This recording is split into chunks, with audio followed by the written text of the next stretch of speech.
in as they come into the room. Yeah, sure. And according to my calculations, we should be live right now. I'm going to go ahead and check here and see if. And according to my calculations, we. Hearing coming from your side. There we go. I got it. All right, and we are back. Welcome to the Hero Report for November 9th, 2022. Joel here with Riles. Hello, good sir. Hi. This is when was the last time we did one of these? Like Retro Rebellion, right? That would make sense. I think that's right. And I'm trying to remember when that was. It was like right as the mark. January 21st, right as the market was beginning to crumble, because we had highs November of 2021, and then stuff started falling apart, and our launch happened just as everybody was going, whoa, I'm losing money.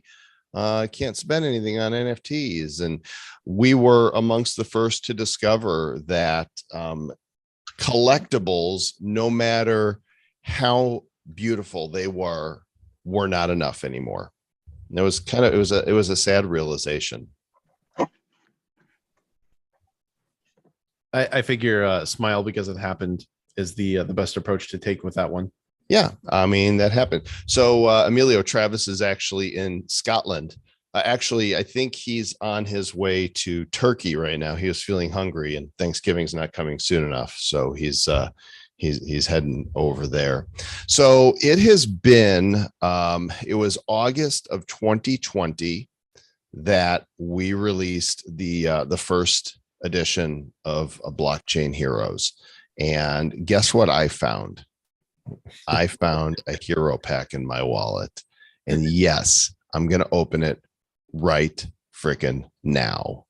I hope it works. Oh, got to sign the transaction. I haven't done this in so long. Okay, the video didn't play. I'm signing another transaction.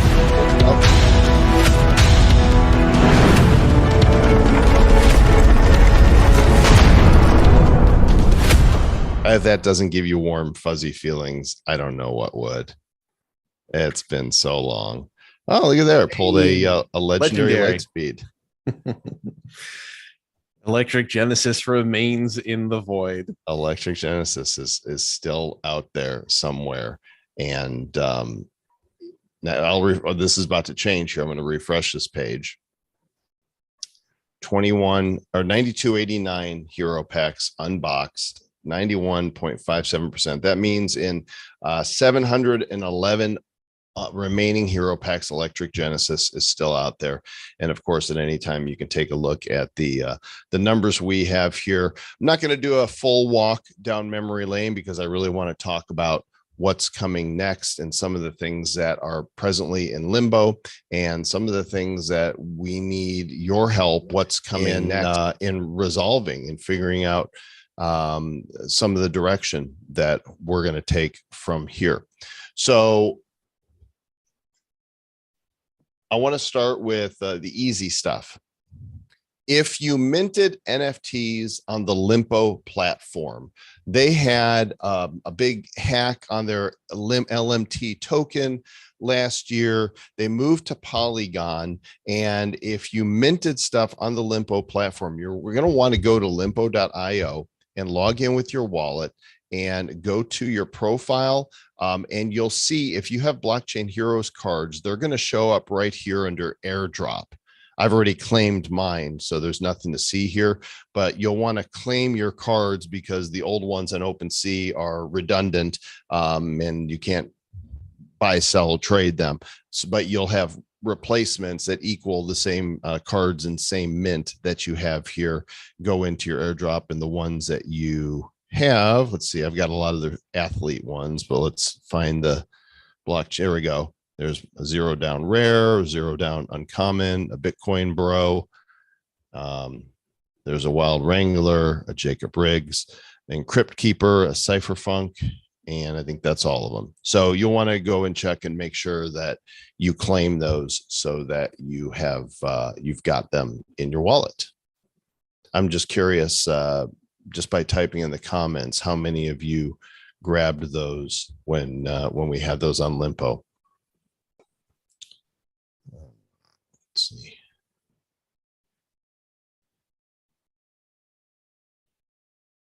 Emilio, you mean you have 6? I see. I just now saw I have 6 packs. You have 6 hero packs from series 1. Is that what that means?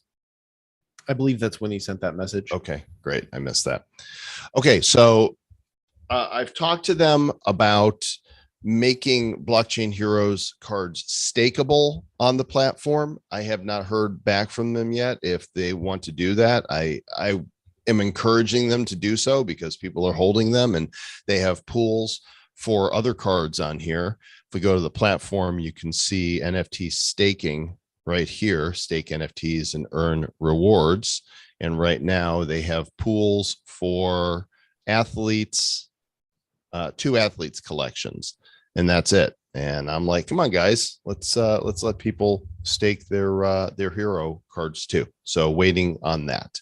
All right, next order of business is Quid. We have done several successful series on Quid of Blockchain Heroes and all new variations.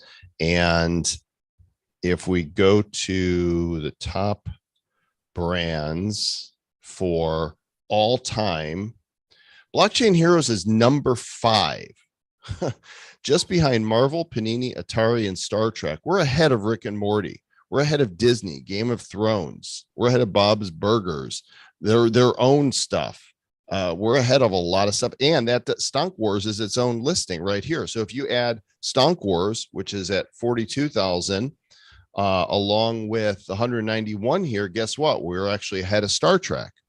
So there's a lot of holders out there. There's been 53,000 sales just of series 1 and 2. And in those series, we were the first ones to work with Quid to say we want to provide mintables and collectibles that could eventually be minted to blockchain as NFTs. And you could see we opened the store April 30th, 2021, and we did all the sales were last year. So we haven't done anything with them all year. They wanted to do Retro Rebellion, and my response to them was not until you make existing ones mintable. Like we're leaving money on the table because we got a pretty nice commission from those retail sales. I'm not going to lie. Our piece of the pie is nice, but I said, we're not taking any more money. We're not selling anything else until we follow through on what we have already promised. Well, it's been really difficult to get them minted over to Wax, and I have made every connection that I can over there. What they did is they started with Ethereum, which I'm not happy about it because we were going to be the first ones, but they started with Ethereum. And if we go to, let's see, I'm going to go to my collection so we can actually spot. I bought them just like you guys. Like there was no free packs. I bought every single pack and card that you see here. And I want to go to mintables and apply it. By the way, the website is market.onquid.com if you're not using, or you can use the app. So everyone here that you see mint underneath is supposed to be a mintable NFT. Now, a lot of the ones are commons, but then we've got some that are less common. Let me go, how about value rank, highest to lowest? That should show us. That's not possible. There's too many of those. I think their sorting is value score. Okay, so here we go. So for example, this variation of the Prophet in Rock Fierce, look at these. I mean, these were never on Wax, and we really wanted these on Wax. You can see there's only 25 of each of them. So here's what I was told. I was told that yes, they want to get them minted to Wax, but they would also like to give people choices. And the way this would work is you have your collectible here. So for example, this Rock Fierce number 8 of 25. you would be able to send this to the Wax blockchain, and this collectible would then disappear from Quid. You wouldn't see it here. So that way it only exists in one state at a time, but then you could sell it, trade it, keep it on Wax, or you can move it back to Quid and it's gone from Wax and now it's reminted onto the Quid digital platform. Well, right now they can do that with Ethereum. And so I was talking to Michael Bramblage, the owner of Quid, and he says, if your community will allow it, then we can turn on minting to Ethereum pretty quick and Wax sometime next year. I don't know if that's early. I don't know if that's mid. I don't know if that's late. I mean, he's still going to make good on it, but what they want to do is give people choices. And right now, Ethereum is available. Well, one of the benefits, of course, to minting the Wax is there's no gas fee. There are gas fees to mint from Quid to Ethereum. But what he said is they do a flat fee. It's $3 to mint an NFT from Quid to Ethereum. Initially, my feeling was I want to do Wax because we promised Wax. But as I think about it, minting these to Ethereum to a Blockchain Heroes collection would introduce Blockchain Heroes to the Ethereum community because there's nothing out there right now. And these are legitimate collectibles that can become NFTs on Ethereum. And that's pretty much it. The idea is that he can turn it on where all mintables, whether they're commons or mythics, $3 flat fee in gas. And of course, you only have to mint the ones you want to. So if there's commons, you're like, well, there's no point in minting them over there. I don't want to. You don't have to. But for some of the rare ones, if you wanted to, you can mint them to Ethereum. So what I want to do is I'm going to create a quick poll right here, right now. Minting Quid collectibles. Should we allow minting Heroes cards to Ethereum? And I'm just going to keep it simple. Like, this is not even about waiting for Wax because they're going to add Wax at some point. I'm just going to go with yes and no is the single choice. And then I'm going to go in here and launch the poll. All right, vote away. You guys are the voice of Blockchain Heroes right here because you're here. Should we go ahead and tell them to pull the trigger and allow people to mint to Ethereum, or should we wait for Wax to become a thing? Is there any way they can do it to Polygon since it's on the Ethereum network anyway? That's a great question. I'll need to ask. I don't think they're set up for that, but part of the goal here is to make it cross. I was watching Jonah from Atomic Hub today in his Ask Atomic Hub segment. They are incorporating Immutable X on their platform. They want to be NFTs anywhere, right? And I think that's where it needs to be, where you can move from one place to another. It creates a bunch of new problems because you want to make sure they're going to verified collections, but I'm a fan of it. Will wants an I voted NFT. Here's your I voted NFT. There, just stick it on your forehead. All right. Anybody else wants to vote? I mean, the answer is pretty clear, and I'll share it with you in a moment. Wait, hold on. Wait, I just found these massive tubs full of other votes to consider. Must be a blue place. All right, I'm going to close the poll because it's obvious to me. There's the results for you guys right there. 18 of you answered, 83% said yes. So I'm going to tell him yes. I vote. I did not vote, but my vote is yes. Zach, what's your vote? Or did you vote? It won't let me vote since I'm marked as the co-host. Yeah. My voice doesn't count.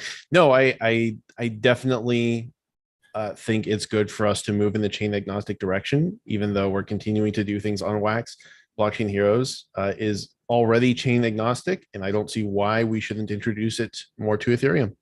El Jefe, we like our bullshit theories here too. So El Jefe it's just a joke. Yeah. Is it though?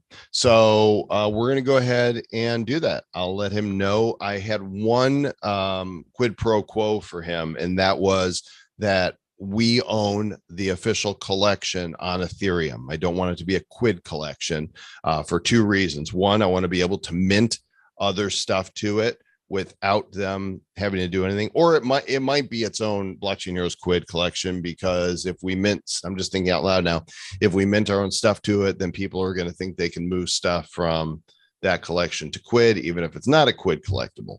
Anyway, I wanted control of it. The other is that we wanted royalties on this. So for secondary market. So that's good. We got that business taken care of. The next question was internet computer. And full disclosure, I am a investor in Tonic Labs, which is Entrepot. That's these folks here. And when we did Blockchain Heroes on that, we did it knowing that we're going to be building on this. And so when we offered Blockchain Heroes on Entrepot in the packs, we said that these were purely collectibles. This was before ICP had any expectations of anything else. And so we created these. And what we have now, at least I think we have now, there should be, at least I thought there was, a way to sort by packs. Thought they put in here. Now I'm not seeing it. Maybe it was just in the marketplace. Let's go to Blockchain Heroes here.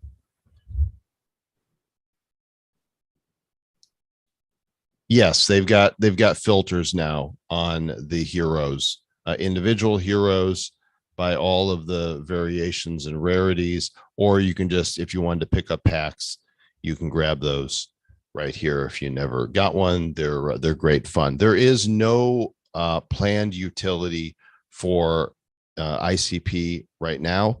The 50 heroes that are there, we did an additional airdrop. If you collected all 50, we gave people plenty of time to do it. And any variation, we airdropped them a Sur Singularity card in the accompanying variation. So I thought we had pictures to all of them here. We do not, but you can see that's what the card was. And I think ICP, this is not financial advice, is a sleeping giant. BitBoy's finally picked up on it. He spent some time with Dominic, which is Sur Singularity, and he finally sees that internet computer is a pretty amazing thing, and it's got quite a bright future. Is there an update on functionality of colonized Mars? No, there's no update on that. We have been in touch with Hunter regarding some other things, and so Riles, maybe next time we talk to him, we could ask about that, because that was a Unity pack item. Yes, and he's expressed interest in working with us on the next thing. But as well, it's likely, I would just speculate that it's most likely to factor in when badges become useful in colonized Mars, because the last that I heard from Hunter, they intended for that to be a class of asset that had its own kind of utility. Okay. So TBD on that. All right, other Blockchain Heroes stuff before we move on. We're not abandoning the series. We're also not going to just put out another new set of collectibles. We're clearly we feel like what we did with Retro Rebellion were the finest NFTs that Wax has ever seen.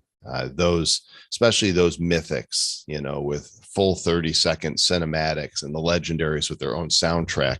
The soundtrack is so good that we put it, it's available on iTunes and Spotify now on its own. You can go and listen to the Retro Rebellion original soundtrack. And as hard as we worked on those, and we spent more money on that series than all the rest of them combined to make sure that it was kick ass. The marketplace did not respond the way that that we hoped they would. Part of it is that I think people were expecting more than collectibles, no matter how good they were. And two, the market in general was just plummeting at that time. I don't think it was as bad a day as today is, but it was pretty bad. So wasn't the best time to do a sale. We proceeded with it nonetheless. That said, we still would very much like to have a game that that you're able to use your Blockchain Heroes cards in, and we have a relationship with more than one developer that is doing other stuff, and we hope to be able to bring something to market to you. The first half of 2023 would be, you know, my goal, but we're really waiting on this team that we're working with to finish this project they're on now so they can put developers on the Blockchain Heroes project. Zach, do you have anything to add to that? Not on the gaming side of things, no. Okay. So thing I want you to remember about Blockchain Heroes is this was the first big launch on Atomic Assets. The first. Tops had gone first with Garbage Pail Kids on Simple Assets, and Shatner did his thing on Simple Assets, and then we were going to launch in Simple Assets, and I discovered Atomic. And I don't know if it was one of you that told me about it. I don't know if it was a community member or who told me, but somebody told me, and I looked into it, and I talked to Jonah, and they had just launched and had a few assets out there, but we took the risk. And we helped put Atomic on the map, and Atomic helped put us on the map. So these collectibles are OGs of the Wax blockchain. And I don't know what that means in the future. You know, if Wax is able to thrive and grow, and the blockchain's around for a while, and the NFT marketplace grows and thrives, especially, we'll really know for sure during a next bull market if that's going to be the case. Then they could be valuable one day. I don't know. We'll find out. Jimmy, what's going on, Jimmy? Jimmy, there he is. raging. He's working. Yeah. Jumped in late. And good to see you, brother. You So I'm hodling my heroes, and it's only been a couple of years. We don't know what the future is going to bring. Developing games is a costly endeavor, and as Riles will be the first to tell you, the concept of play to earn is a dead concept. The idea of it great in concept, but in function it damages both gamers and collectors, and doesn't provide the incentives and rewards aligned with great games. Splinterlands is working, but Riles, why do you think Splinterlands works? Because Splinterlands can compete with the legacy gaming market. A gamer can look at the collectible card games that are available to them across all platforms, and Splinterlands to an ordinary gamer could be a viable choice of game to invest their time and resources into. Mm-hmm. And other free-to-play games have not borne out the same way. But why do you think that is? Was it first mover advantage? No, I think it's because they did build it for the sake of fun.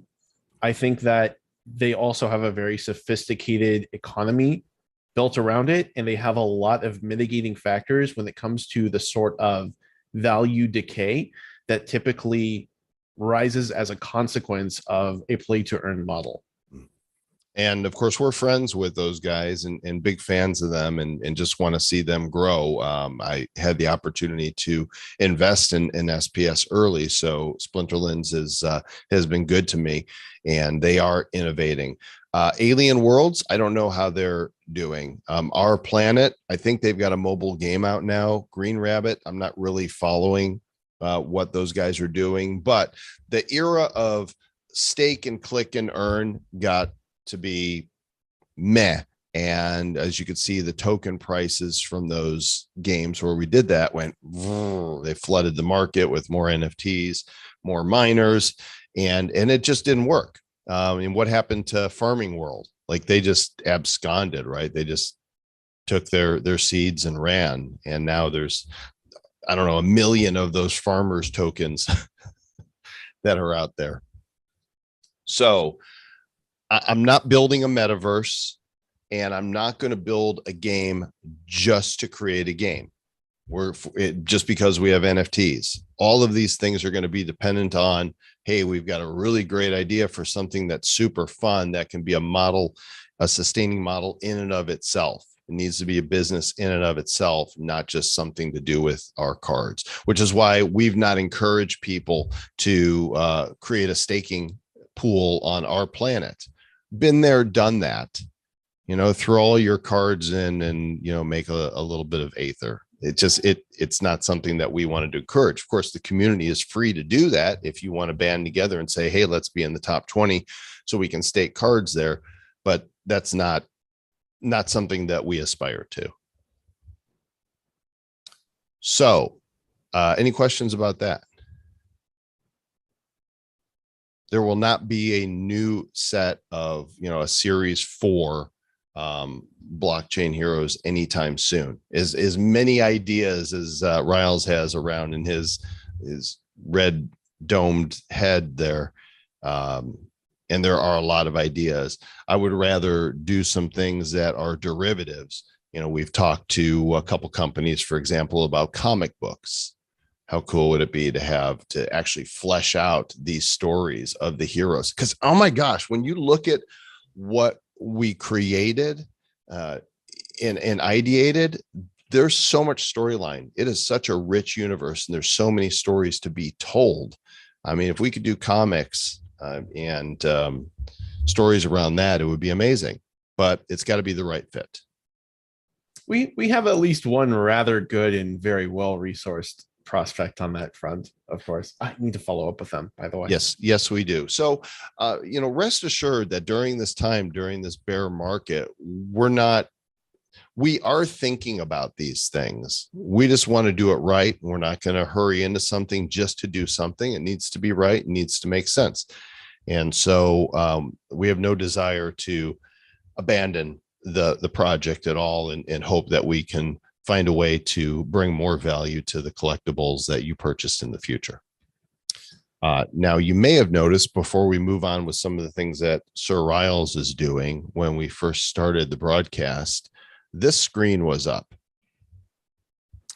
This is the niftybox.com.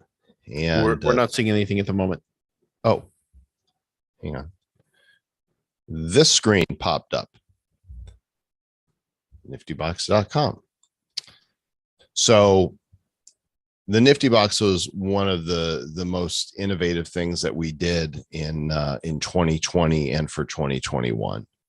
Those who purchased memberships, we made it rain NFTs on you guys. If you sold some of them at the right time, it paid for itself many times over. It was the world's first NFT subscription box. There are others that are doing something similar to it now, but they're not making it rain the way we made it rain. We had wax NFTs falling into your wallet, and many of you wanted us to do it again for 2022. And I almost did. I was talking to a couple. In fact, they're here with us right now. And I thought about it, but it's so much work and so much effort that it was taking up so much of my time. And I said, no. We're going to bring it back in 2023, though, and we're going to do it differently than we did before. And I'm not going to give you details about it yet because nothing's been formally announced. However, we have, I'll just say, top level buy-in and partnerships for this. And our goals are extremely ambitious. And to not be a part of it is going to create major FOMO. Of course, I love that you literally cannot overstate that. With the FOMO or the partners? With the top guys. Yeah. Top. What is end of Raiders of the Lost Ark? What men are researching this? Top men. Top. Okay.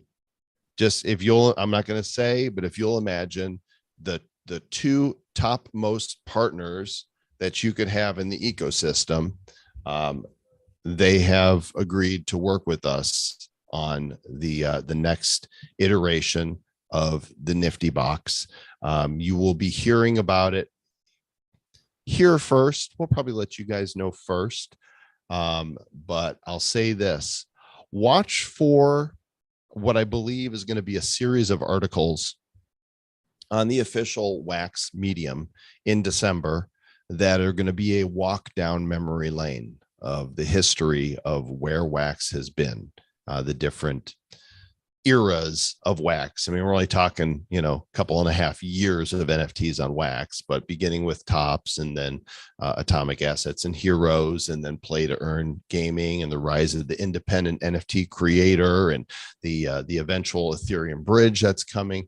There's going to be a series of articles that remind those who participated in the first, 2.5 years of Wax NFT purchasing and pack opening and all the fun that we had, and for the new people to bring them up to date. That'll be your signal once that last article comes out that a major announcement is going to be coming out. And Riles, how passionate am I about this? How much more energized and infused am I about this than I was about doing it for 2022? I haven't seen you this excited about anything since our last Blockchain Heroes release. It's a big deal, gang. And it's not just a big deal for Nifty Box. Okay, I'll say that. And I want to tell you more. I do, but we're gonna dull. He's over there with glee.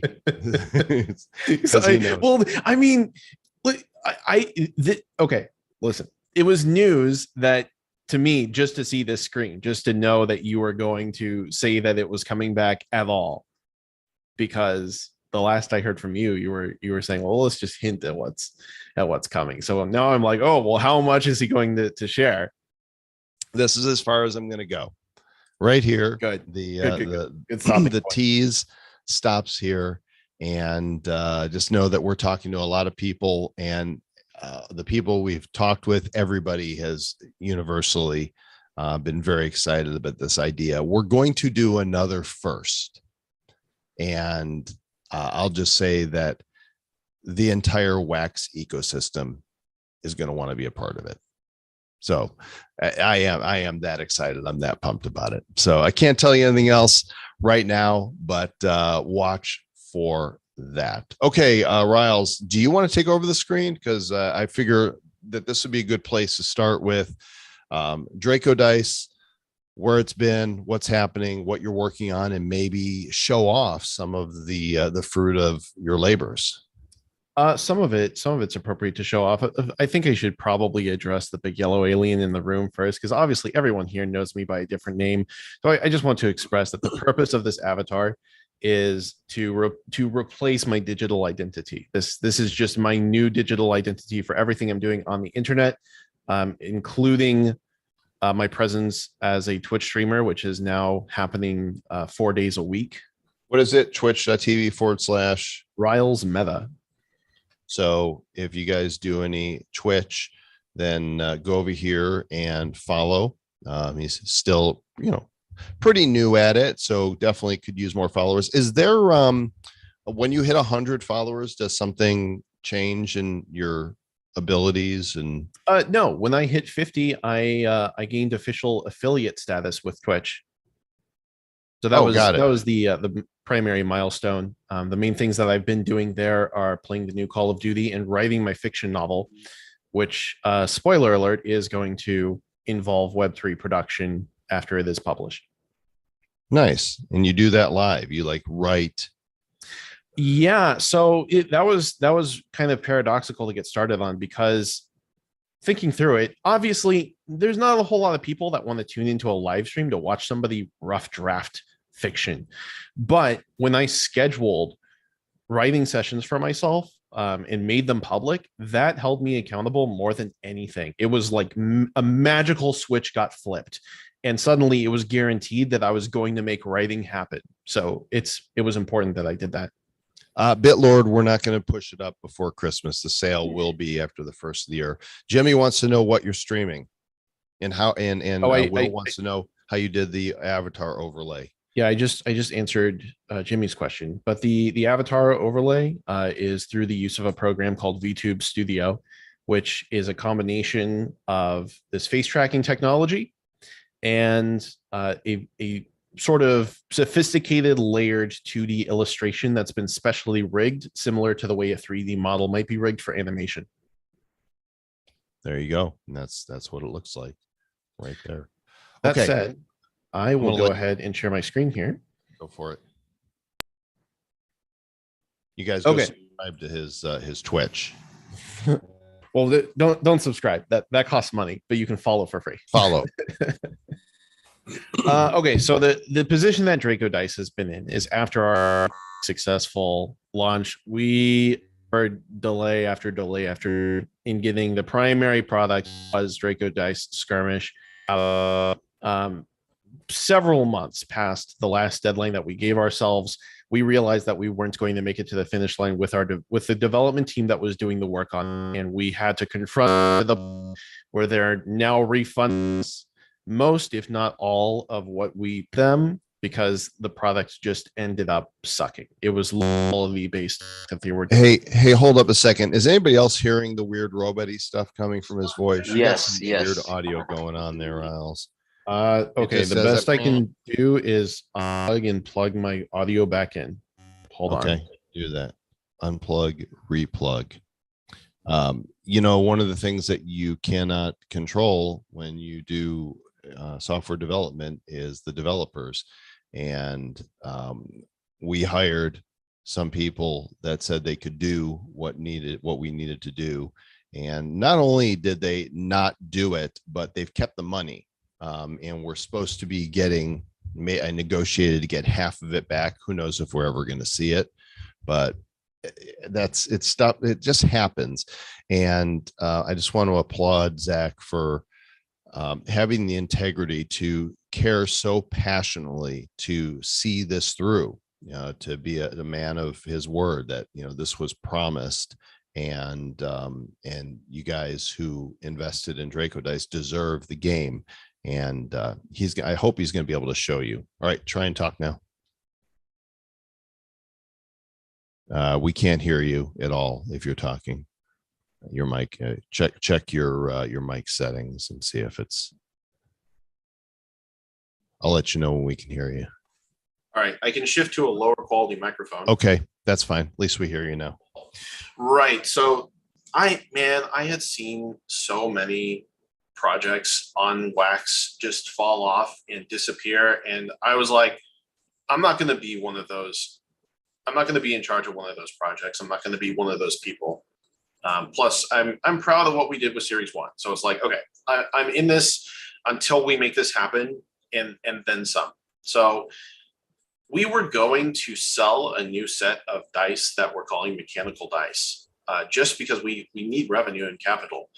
But I realized that because we hadn't delivered on Skirmish yet, it just didn't make sense to try to generate revenue. So I made a pledge to our entire community that we were not going to make any Draco Dice sales until everybody could play a stable, working, finished version of Draco Dice Skirmish. And that was integral to me, very important.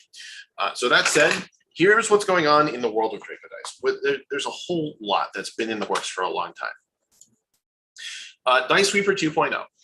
After we had to delay Skirmish so many times, we released very quickly a Discord playable Draco Dice integrated game called Dice Sweeper, which turned out to be a lot of fun. It was a combination of Minesweeper and Battleship. However, people weren't too keen on using text commands to get it to work. So we're like, okay, well, people don't like using text commands, but they do like the game. So let's just make a more advanced version of the game where you can actually click on the grid and it works all intuitively, and it's on the web, it's in the browser. So that is almost finished. we're at like 95% done.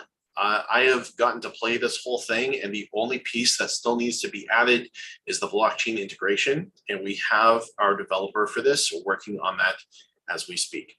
I don't have an ETA on when any of this is coming anymore. We're not in a position to deliver reliable ETAs. I just want to share what we have. Obviously, Skirmish is still in the works. Now, I can show you a screenshot. It's not going to look a whole lot different from the last time you saw it. In fact, it's going to look more like it's been optimized for testing because we're doing a lot of testing. We're not making the same mistakes that we made with the first developers. The current team of developers and I are undergoing rigorous and rapid iteration to make sure that every single enchant and every single possible interplay is thoroughly tested, and that nothing is actually breaking the game, stopping people from playing, which is what happened when we released alpha builds, which I think we probably inappropriately called beta builds during the first development cycle. And then we also have Rift monsters, which some of you may have heard of, some of you may not. Some of you may have heard of a game called Unax Battle Game, or Unax, which was another Wax property that was built a bit after Blockchain Heroes. And it revolved around strategizing teams of creatures that would then automatically battle each other, somewhat like Splinterlands. Are you able to show that at all? I'm going to show Okay. a lot of it. I don't have any of the old assets, but I need to preface this story, okay?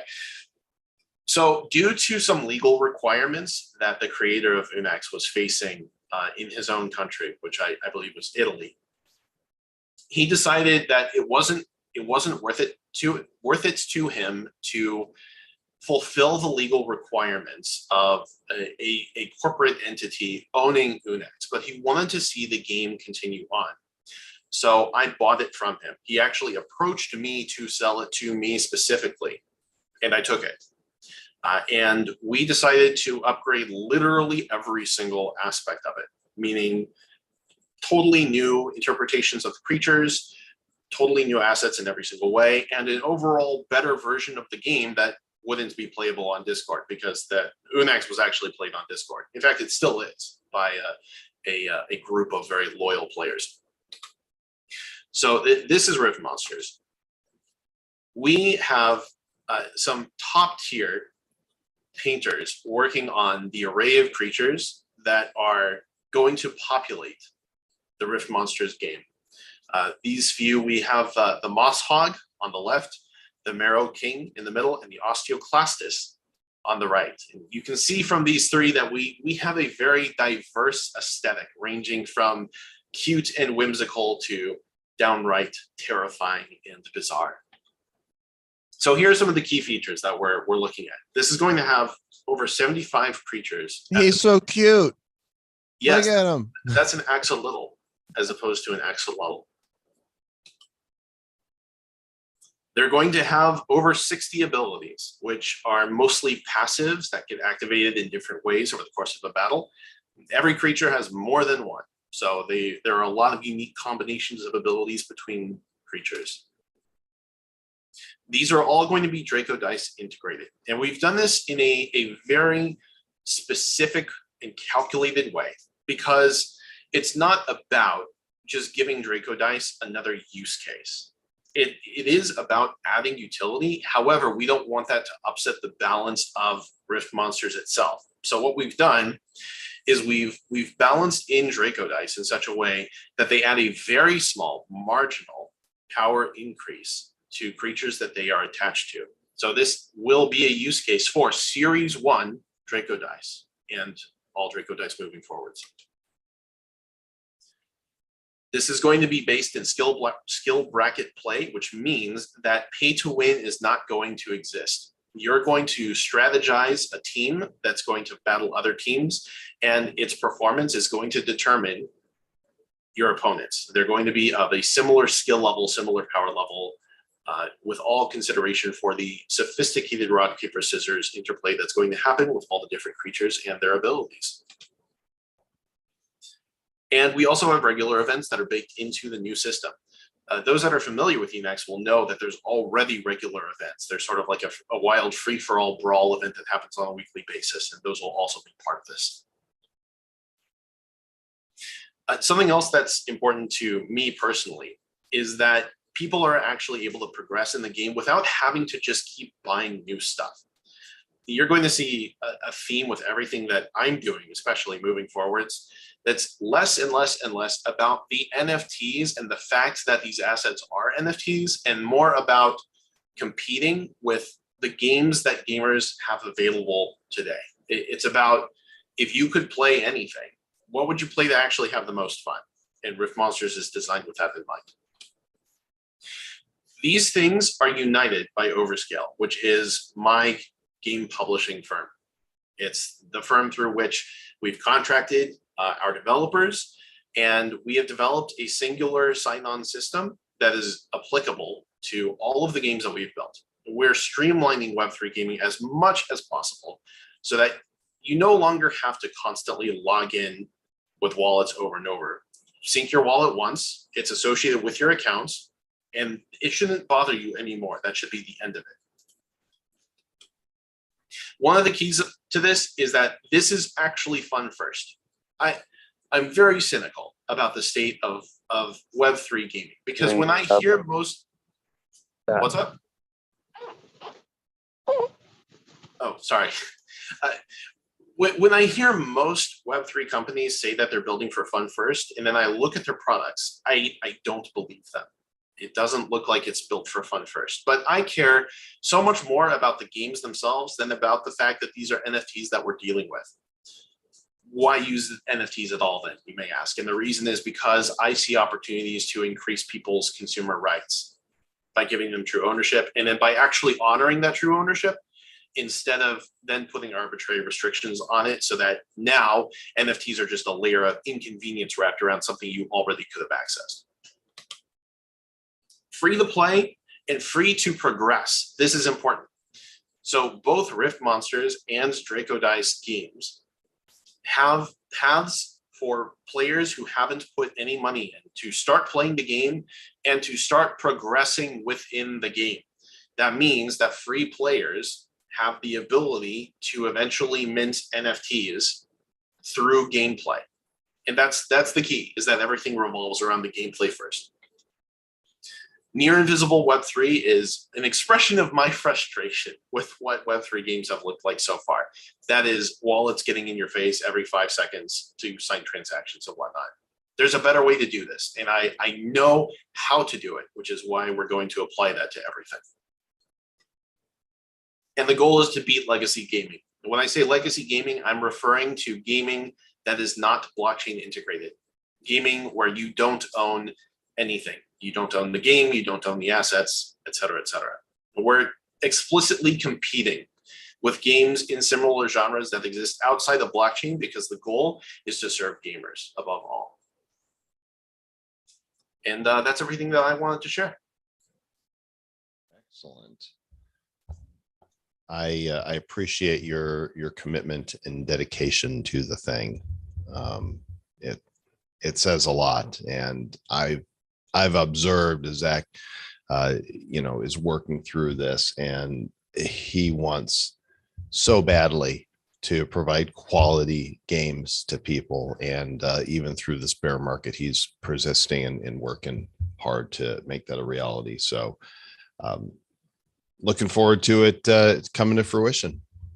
I'm confident that we're going to succeed too. If nothing else is guaranteed, we have created at least one complete game that is super fun to play. Dice Sweeper is a blast. And why don't you share screen and show that? Because I can't. It's not available right now. I thought it was in the Discord. I'm not even sure if it's running right now. People haven't been interested in using the text command version. It's a bit cumbersome to play. Okay, then we won't do it right now. But if you guys aren't in the Overscale Discord, why don't you go ahead and post a link? Oh, it's discord.gg/overscale. There you go. Super easy. Okay, I think that brings us up to date, and you guys may feel free to unmute and ask questions, share feedback. thoughts, and then we're going to open some packs because it's been a long time. If you have anything you want to say, this would be a good opportunity to do it. And a hush falls over the crowd. I'm just blown away that we go ahead. By all means. Yeah, I actually had a quick question here for you, Zach, or AKA Zach Riles. One of the things that I've seen recently that's been somewhat successful is the free-to-play models. I was just curious if you had any thoughts on why those have been successful recently, more so than all these play-to-earn NFT projects. The one that comes to mind is the big one right now is the Dimension one that's on Gaia marketplace. I think they just crossed $1 million in sales, secondary market sales. You sound like you've done a bit of research on kind of what's going on here regarding gaming. So I was just wondering if you had any thoughts there on maybe why those have been more successful recently in this market. My gaming research comes from me being a hardcore gamer, as cringy a term as that is, and just spending a ton of time enjoying these products, enjoying these experiences, and exploring as many different games as I can, which I've played at least 4,000 at this point. The reason for why free-to-play is more likely to succeed than the traditional model in Web3 is because the legacy gaming market is already primed. Those users are already primed to accept and engage with free-to-play games. Almost every single one of the biggest, most popular games in the world is free-to-play. And the fact that it's taken this long for even the brightest in Web3 to figure out that play to earn couldn't just be iterated away. It needed to just be struck, and everybody needed to skip right to what was already working about gaming. Says something about the mentality of a lot of people that have been building in this space. Good question. What else we got? 2 questions. Moats and hero tokens. You have anything for us? Why don't you talk about moats and I'll talk about the hero tokens. There is nothing going on with moats right now. that was easy. I am not sugarcoating this, but there's been no development of a utility of first party, just none, because the reception that we got from Retro Rebellion, we weren't able to facilitate it. Yeah, there just wasn't enough interest in it. It just didn't make sense to do it. So regarding the hero token, it still exists. And right now I have the guy, what's his name, from 6 p.m. Software that created Honeycomb is working on our Discord server. He's been very helpful. He's actually set up a test channel for me somewhere where I can see it. Let me see if I can find the Honeycomb Playground, where he is testing out some new features. And basically, Honeycomb is a bot that allows you to connect your Wax wallet to Discord, but it doesn't do a bunch of things that we want it to do. The things that I want it to do are to assign roles based on either individual NFTs that somebody's holding or by the quantity of NFTs. I feel like we should have roles. If you've got badges, for example, from the OG collection, maybe you have 5 badges or so, you should have a role to go with that. If you've got 100 blockchain heroes in your wallet, or if you've got 1,000, there should be different roles associated with those. So that's the first thing that I'm working on. The complication with the hero token is the same one we're having with any multiple blockchain type of effort, because it's a layer 2 token. There's 3 different ways that you can get hero right now, and it makes me batty. One, you can get it from roll, which is an L2. 2, you can get it on Uniswap on a DEX, which is on Ethereum. 3, you can get tipped within the Discord server, which is its own internal, I don't even know what that operates on. This causes a big conflict for me of how to incorporate and use this properly within our ecosystem. So it exists. We haven't airdropped any in a long time. I still got tons that are, out of the 10 million that'll ever be that we can give away, but I want to have some intention with it. The one thing that Travis and I have done is we started the Bad Crypto Nifty Club, which if you haven't gotten one of these yet, let me share my screen again. If you go to badcrypto.uncut.fm, take you to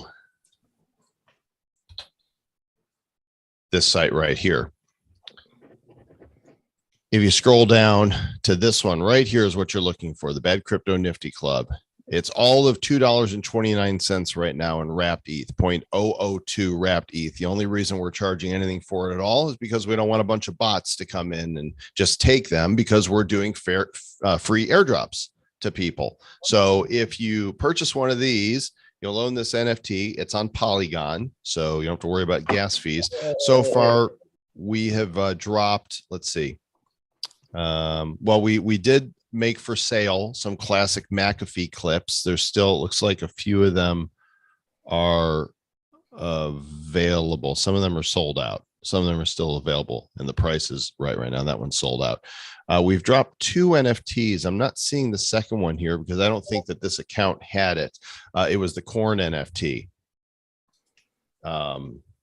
This one we just dropped, and we've got another one that's going to come out next week. And we're just dropping these original creations. And right now there's less than 100 of each to people. So I recommend everybody go and grab one of these Bad Crypto Nifty Club NFTs.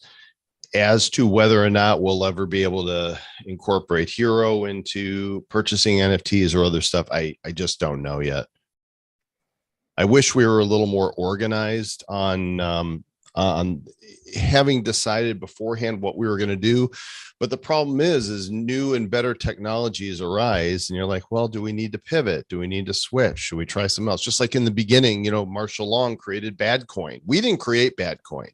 That we didn't, we had the idea for doing Badcoin, but Marshall Long took it on himself. One day he wrote us and he said, hey, I made Badcoin. Here's the server. Here's how you mine it using these different, methods.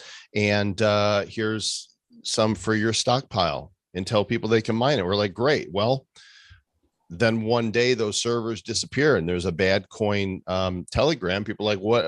Fix it. I'm like, I didn't make it. I can't fix it. And I've written Marshall and I hear nothing. So there's nothing, we can't do anything with Badcoin. It just exists. You've got 1.24 million Badcoin worth $14.48. I wonder if there's liquidity for that at all.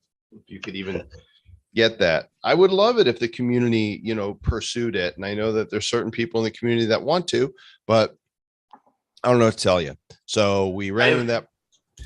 I've never seen anything move so incredibly quickly as Web3. In terms of long-term plans, it's not an excuse for not having a plan necessarily. It's just an observation of how difficult it is to plan something for the long term. You aren't wrong. You definitely aren't wrong. And so trying to be a little more cautious with the decisions I make. We're following through on the Nifty Club promises that we made, and we've dropped several NFTs. And when we just, have a really cool idea, Travis has been really good about making some cool stuff. We just want to drop it to people and give them some unique, interesting collectibles that they've not had before. So, I mean, look at it. We had Badcoin on BitShares. We did create that. And then when Marshall made Badcoin on its own, fork, we had people do a swap for the BitShares ones. The BitShares ones, I think, are still live, but there's no liquidity or marketplace for them. They'd be able to swap to the new Badcoin, and then that wasn't going anywhere. Like, well, we need a reward coin. And we made the reward coin before we realized that NFTs as rewards actually makes more sense than a token. Because what are you going to do with that token? Well, you got to spend it on something. And we didn't have anything to spend it on. What are you going to, in our world, what would you spend it on? Imagine NFTs. how many Web3 disasters could have been averted if everybody had just asked that one simple question. What are we going to spend this on? Right. You are correct, sir. So I don't know what's going to happen to it, but that, obviously they're not worth a whole lot right now. So just huddle them tightly, warmly, snugly. Help them keep you warm at night, right? They're your hero tokens. But the new Discord stuff will be coming soon, and I think that will empower us to do some more things. Also, because of what we're doing with the Nifty Box for 2023, or I'll toss you one more hint.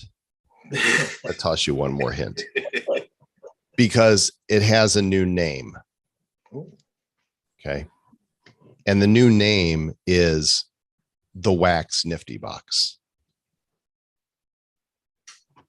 If I could drop this mic right now, I would, but it's on a mic stand. So I'll just do a mic lowering instead. When the Wax Nifty Box is announced, it's going to drive people to our Discord because that's where the activity is going to take place. Nifty Box, Nifty Box, Nifty Box. Yes, it's going to be. Do it. You guys are going to love it. Anyway, so any more questions? Got nothing. All right. So should we do some pack krakens? Anybody? I'll dig into the archives here from some other previous blockchain heroes. And if you want to crack some packs, raise your hand in the Zoom. You remember how to do that. You click on the little thing. And we're going to go to my blockchain heroes. I'm going to open from each generation. I already opened up a series 1. So now I'm going to go to we'll go to, those are unities, retros. I want to get to Stonk Wars. Ooh, a gallery crate. All right, let's open up a gallery crate. It's been a long time since I've pried open a crate. I'll walk down memory lane here. Mina Shali. Okay, 6. That meant that this was phase 2 gallery crates. Oh, the memories are flooding back.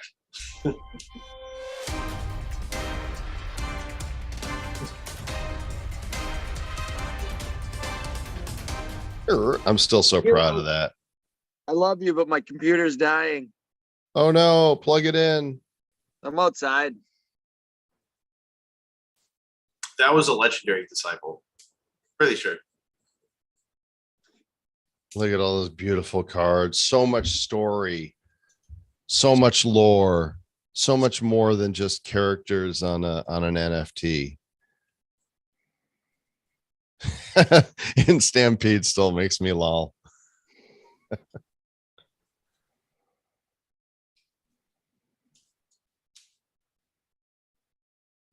Ooh, wait, wasn't that a mythic? I saw animation, but it kind of flashed by with that was. I think that was a Veza. What didn't Veza do those? The mythics.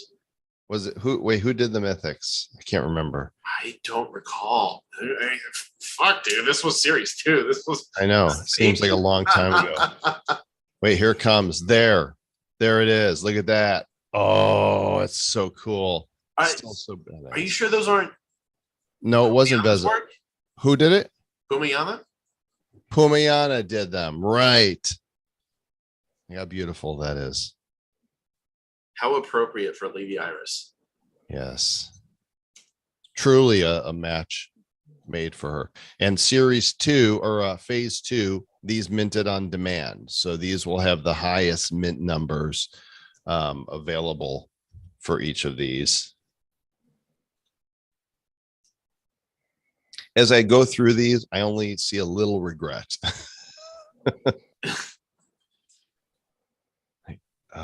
Was a legendary chair. We tried to be kind to our past selves. Yes, we did the best we could, and still very proud of all these characters that were created. They really want to tell their story further. Oh yeah, that is a legendary disciple. The Clockwork Border. Nice. This set did really well, and we did it in those 3 phases, which I'm really glad for. That worked out well also. All right, let's go down to let's see. This is a Titan pack from phase 2 of series 2. First strike. Here comes the video.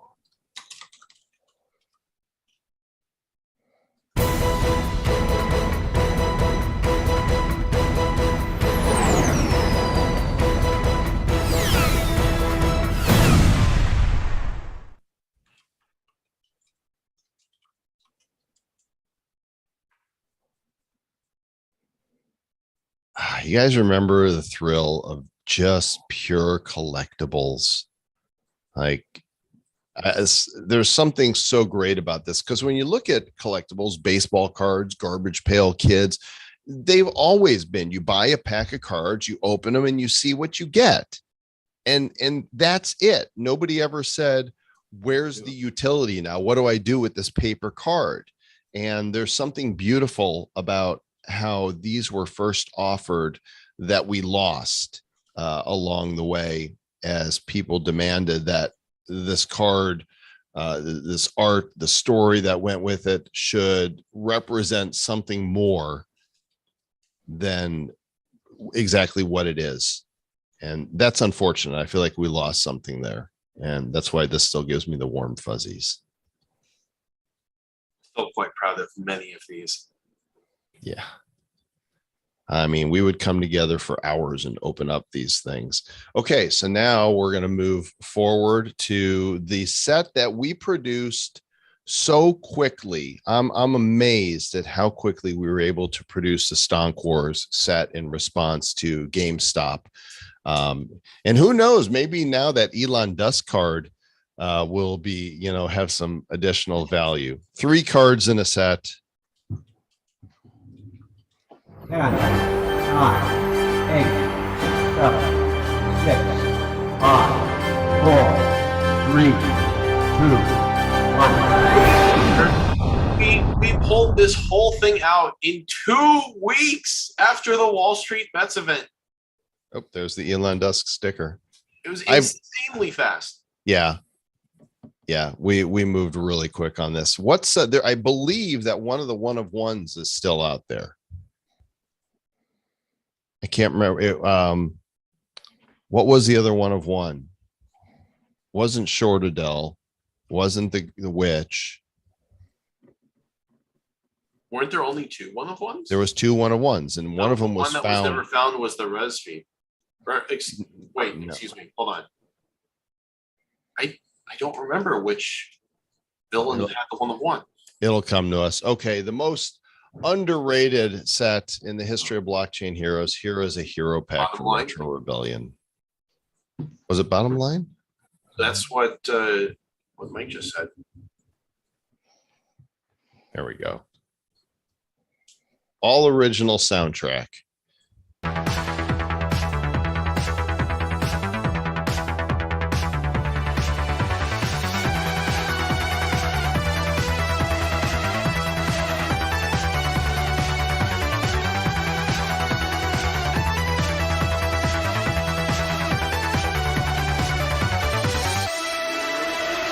He did not value his cards. You don't just drop them out the window like that.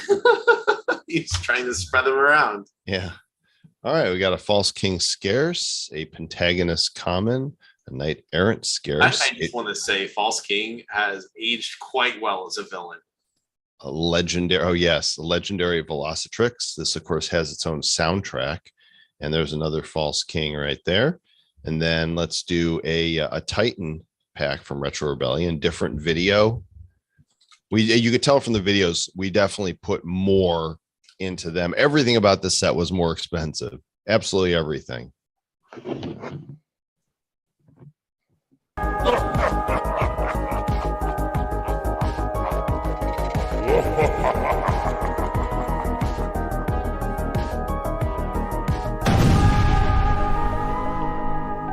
And somehow the cards survived the explosion. It's pretty. Oh, we got a Unity pack right off. That's right. Every Titan pack came with between 1 and 5 Unity packs, 1 guaranteed. Oh, we got 3 in there. 4. Wow, this is Unity Pack heaven right here. Oh, I think that might have been a mythic there. We're going to go into the actual cards and play that one to see here in a second. Arbiter Prime, Dr. Dupe, Ransom, Ether Beast. Still one of my favorites. So Come although we can't promise that that comics are coming, we have developed a lore Bible on the back end for the storyline that we will pursue if we get a deal. And that storyline is going to feature prominently both heroes and villains from across all of the main series. I tell you, if we could find a way to benefit existing NFT holders from that, that would be amazing. Let's go ahead and pop this fresh Unity pack that I just got out of here too. And I'd love this concept of bringing together, something like 30 or more properties across the Wax ecosystem for these. You're coming in and out. Yeah.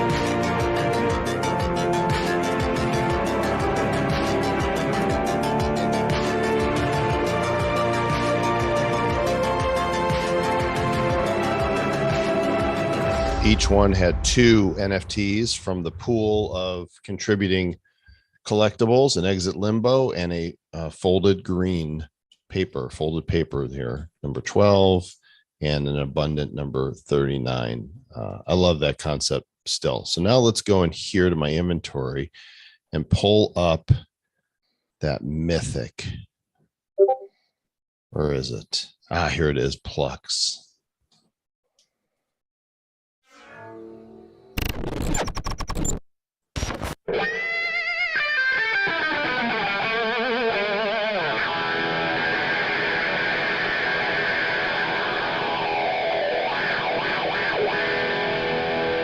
Jimmy. That's a Jimmy card. That's what that one is right there. That one's got Jimmy written all over it. Okay, your turn. Who wants to pop a pack? I'm going to stop the stream here. Thanks to those who watched. And if you're not in the Discord, then come join us at Hero HQ, discord.gg/Hero HQ to keep